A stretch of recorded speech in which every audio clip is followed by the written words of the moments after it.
Bienvenue dans le podcast « Il était une fois la Bible ». Ce podcast, c'est la rencontre de deux passions. YouPray, l'application audio qui accompagne votre vie spirituelle quotidienne, et Bibliapédia, l'association qui cherche à faire connaître et aimer la Bible. Ensemble, nous avons conçu ce podcast inédit qui vous raconte, épisode après épisode, l'histoire passionnante du livre le plus célèbre au monde. Épisode 43, la sortie d'Égypte. Quand Pharaon laissa partir le peuple, Dieu ne leur fit pas prendre la route du pays des Philistins, bien qu'elle fût la plus directe. Dieu s'était dit : il ne faudrait pas qu'à la perspective des combats, le peuple revienne sur sa décision et retourne en Égypte. Dieu fit donc faire au peuple un détour par le désert de la mer des roseaux.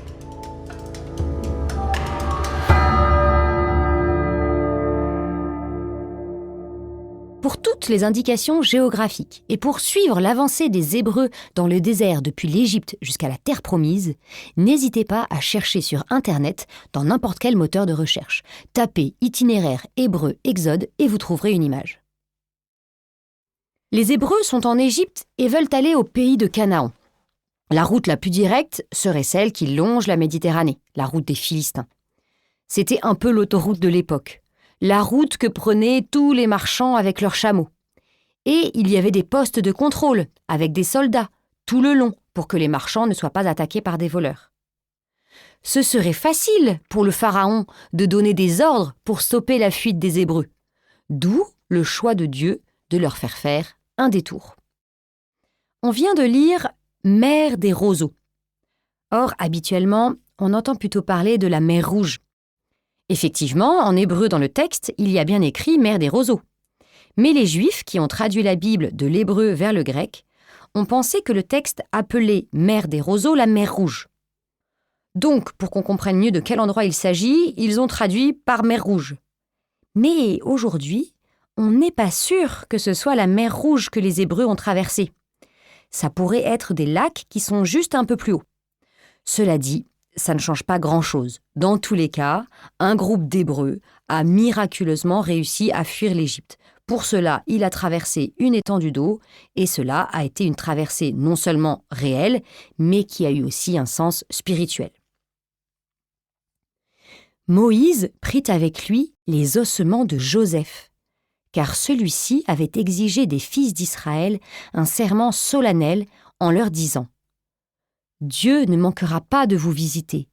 Alors, quand vous remonterez d'Égypte, emportez mes ossements avec vous. » Souvenez-vous en effet de la demande de Joseph à ses frères au moment de mourir, dans l'épisode 34 de notre podcast et au chapitre 50 de la Genèse. Il avait dit : « Je vais mourir. Dieu vous visitera et vous fera remonter de ce pays dans le pays qu'il a fait serment de donner à Abraham, Isaac et Jacob. » Les Hébreux peuvent se rendre compte que les promesses de Dieu sont vraies et qu'elles sont en train de se réaliser. La mémoire est donc essentielle si on veut se rendre compte de ce que Dieu fait dans notre vie. Le Seigneur lui-même marchait à leur tête, le jour dans une colonne de nuée pour leur ouvrir la route, la nuit dans une colonne de feu pour les éclairer. Ainsi pouvaient-ils marcher jour et nuit. Nous découvrons ici une nouvelle forme de la présence de Dieu qui va jouer un rôle très important dans la traversée du désert. Et nous passons maintenant au chapitre 14. On annonça au roi d'Égypte que le peuple d'Israël s'était enfui. Alors, Pharaon et ses serviteurs changèrent de sentiment. Ils dirent : « Qu'avons-nous fait en laissant partir Israël ? Il ne sera plus à notre service. » Pharaon fit atteler son char et rassembler ses troupes, 600 chars d'élite et tous les chars de l'Égypte. Le Seigneur fit en sorte que s'obstine Pharaon, roi d'Égypte, qui se lança à la poursuite des fils d'Israël, tandis que ceux-ci avançaient librement. Les Égyptiens, tous les chevaux, les chars de Pharaon, ses guerriers et son armée les poursuivirent et les rejoignirent alors qu'ils campaient au bord de la mer. Les fils d'Israël eurent très peur et crièrent vers le Seigneur. Ils dirent à Moïse : « L'Égypte manquait-elle de tombeaux pour que tu nous aies emmenés mourir dans le désert ? Quel mauvais service tu nous as rendu en nous faisant sortir d'Égypte. C'est bien là ce que nous te disions en Égypte. Ne t'occupe pas de nous, laisse-nous servir les Égyptiens. Il vaut mieux les servir que de mourir dans le désert. » Malgré sa peur, on voit que le peuple a de l'humour. Car en effet, l'Égypte est très connue pour ses nombreux tombeaux, mastabas, pyramides, etc. Et le peuple récrimine. Il râle, il se rebelle. Cette attitude, nous allons la retrouver tout au long de la traversée du désert. Pendant 40 ans, le peuple de Dieu ne cessera de se plaindre. Ici, c'est la première fois, et vu la situation, c'est assez compréhensible, mais nous verrons qu'à force, cela deviendra agaçant, voire même révoltant. Déjà là, le peuple a l'air d'être davantage de l'avis de Pharaon que de Moïse. Alors même que leurs bébés sont noyés dans le Nil et qu'ils travaillent jusqu'à épuisement, ils préfèrent quand même rester esclaves. Cela nous montre que, non seulement ce n'est pas facile de sortir de l'esclavage, il a fallu les prodiges et la plaie finale, mais ce n'est pas facile non plus d'en avoir envie, de comprendre qu'il y a mieux. C'est un peu quand on est pris par une addiction. Par exemple, on a l'habitude de scroller tout le temps sur son smartphone. Non seulement ça va être dur d'arrêter de le faire, mais c'est d'abord difficile d'avoir envie d'arrêter. Moïse répondit au peuple : « N'ayez pas peur. Vous allez voir aujourd'hui ce que le Seigneur va faire pour vous sauver. Car ces Égyptiens que vous voyez aujourd'hui, vous ne les verrez plus jamais. Le Seigneur combattra pour vous et vous n'aurez rien à faire. » On peut admirer la confiance de Moïse. Et Dieu va continuer à l'aider à avoir confiance en lui. Le Seigneur dit à Moïse : « Lève ton bâton, étends le bras sur la mer, fends-la en deux, et que les fils d'Israël entrent au milieu de la mer à pied sec. » Vous ne pouvez pas vous en rendre compte à cause de la traduction en français, mais 2 mots dans cette phrase sont les mêmes que ceux utilisés pour raconter la création du monde au chapitre 1 de la Genèse, et il y a un autre mot pour raconter le déluge. Étends le bras sur la mer. Il y a écrit en hébreu « étends le bras au milieu de la mer » dans la Genèse. Et Dieu dit qu'il y ait un firmament au milieu des eaux et qu'il sépare les eaux. Ensuite, pour l'expression « à pied sec », il y a écrit en hébreu « à sec ».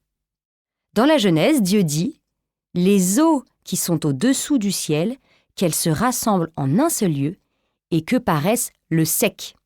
En français, on a traduit « la terre ferme ». Et il y a un 3e élément qu'on retrouve aussi dans la Genèse, c'est « fends-la ».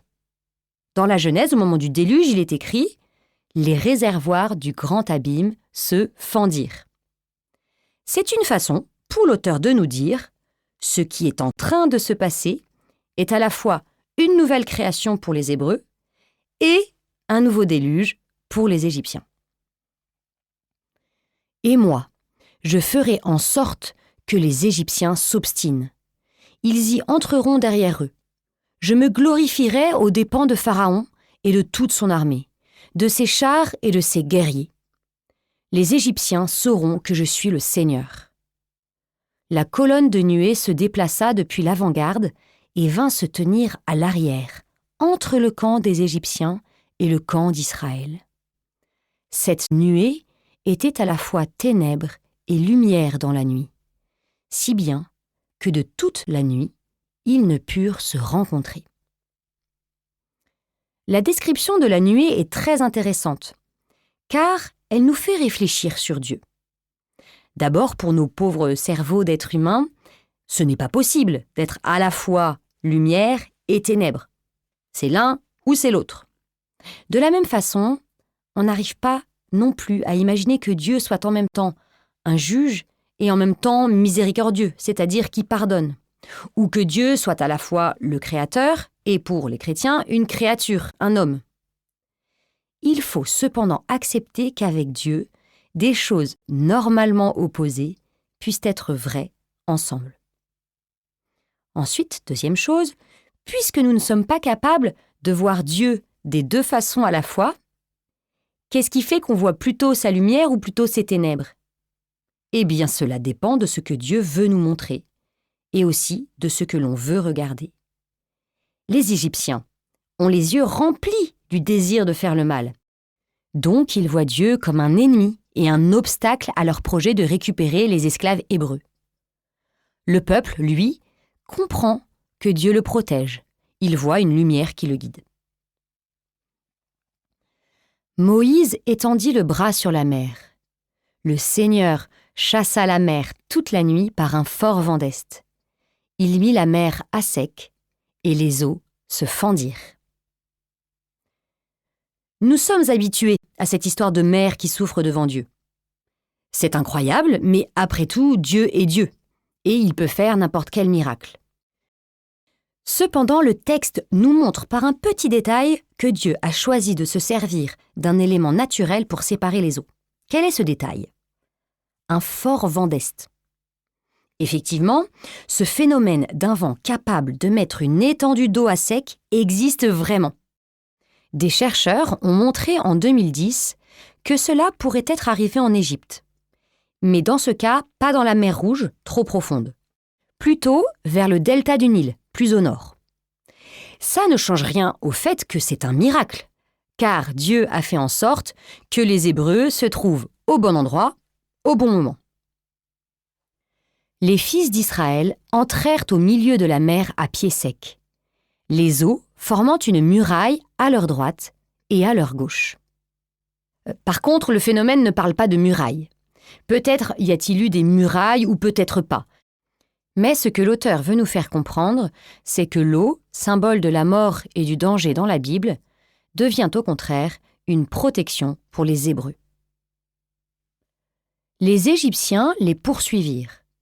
Tous les chevaux de Pharaon, ses chars et ses guerriers entrèrent derrière eux jusqu'au milieu de la mer. Aux dernières heures de la nuit, le Seigneur observa, depuis la colonne de feu et de nuée, l'armée des Égyptiens et il la frappa de panique. Il faussa les roues de leurs chars et ils eurent beaucoup de peine à les conduire.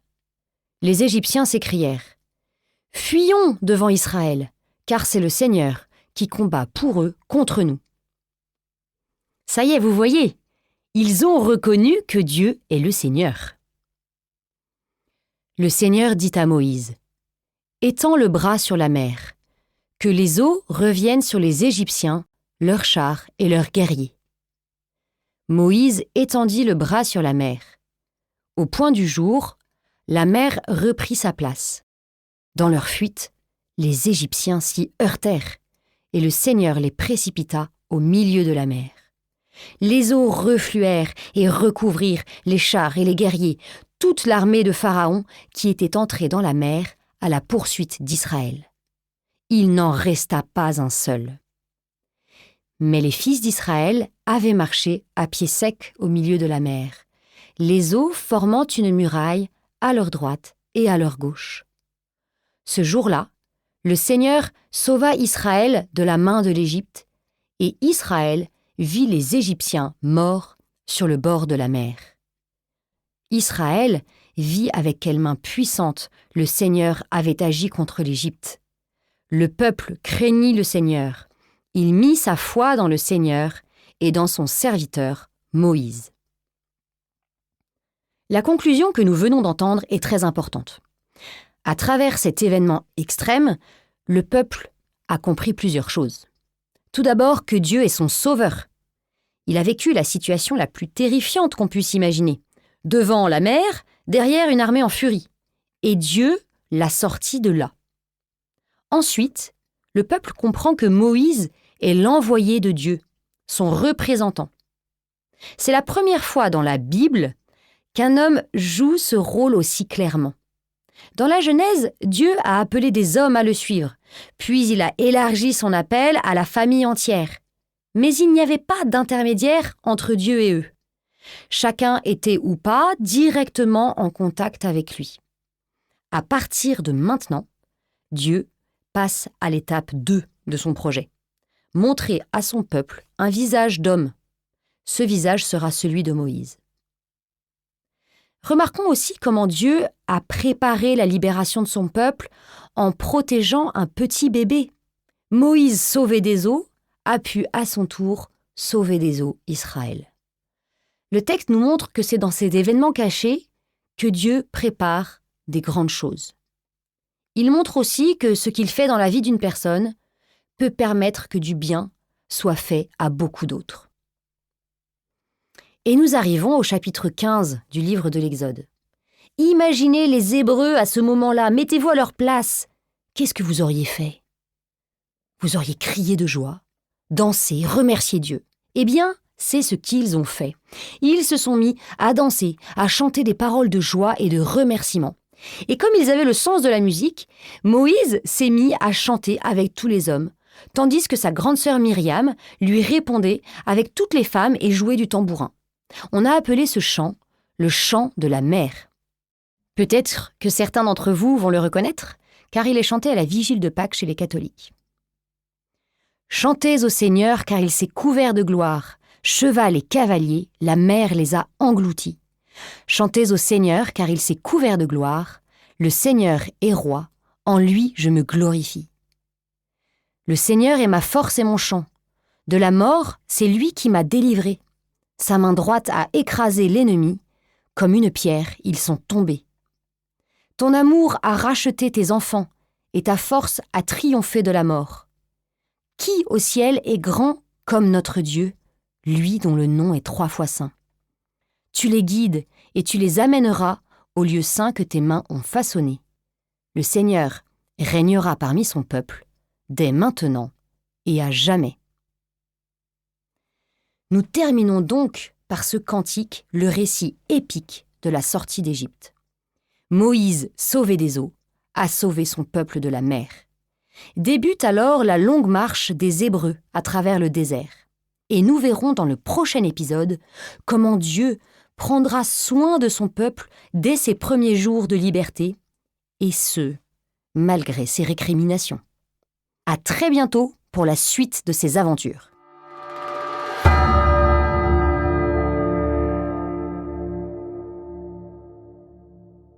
Merci d'avoir écouté cet épisode jusqu'au bout. Abonnez-vous si ce n'est pas déjà fait et retrouvez tous nos podcasts sur l'application YouPray.